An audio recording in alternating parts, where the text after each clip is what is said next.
A lot of you had a lot to say after my video about the CNA being criminally charged for homicide in the patient's death with the Hoyer lift. And it's not the first time, you guys. I've been telling you about this. It's not the first time CNAs are criminally charged. I have a whole criminally charged playlist on my TikTok, and that's only a fraction of them. And there's other CNA videos on there.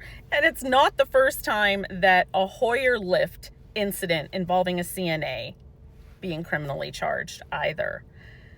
This is a witch hunt going on. It's been pretty much since the Redonda Vaught case, right? I told you then, and I've told you every single year since then. It is absolutely a witch hunt, and CNAs are not excluded. A lot of the time, in my opinion, I've noticed it's LPNs that are targeted.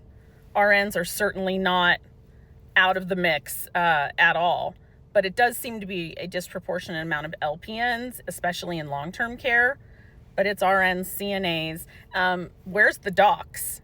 The doctors being criminally charged. Not that I think they should be, but it does not escape my attention that they're not. And it's always the nurse that's being held criminally liable. And I'm here for your daily reminder to tell you this didn't exist a few years ago, right? There were civil lawsuits. There was the Board of Nursing. There was no criminal prosecution of nurses, right? That was basically non-existent before the Redonda Vaught case, with just one or two exceptions. And now it's standard. Now we don't even blink an eye when it's in the news, right? It is a witch hunt. Take a look at these.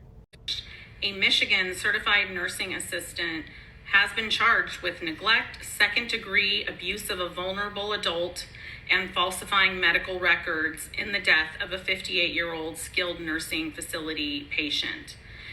She is accused of allegedly ignoring standing orders and the plan of care related to meal times that resulted in a choking incident and the death of a patient. Each of these charges carries up to 4 years in prison. For criminally negligent homicide and abuse of an elderly person, aggravated abuse, for improperly using a lift to lift a patient that led to the patient falling, serious injury, ultimately death. It doesn't say what kind of lift, if it's a Hoyer lift or whatever. It doesn't say how it was improperly used, just that a CNA improperly used a lift and is now essentially being charged with murder. Also peep the adorable ghost badge reel from Rogue Nurse Creations on Etsy. She sent me these, and the Halloween badge buddy, there's even a bats one. I love her stuff. She's the one that has the wilted daisy. She has the best merch. Check out Rogue Nurse Creations on Etsy.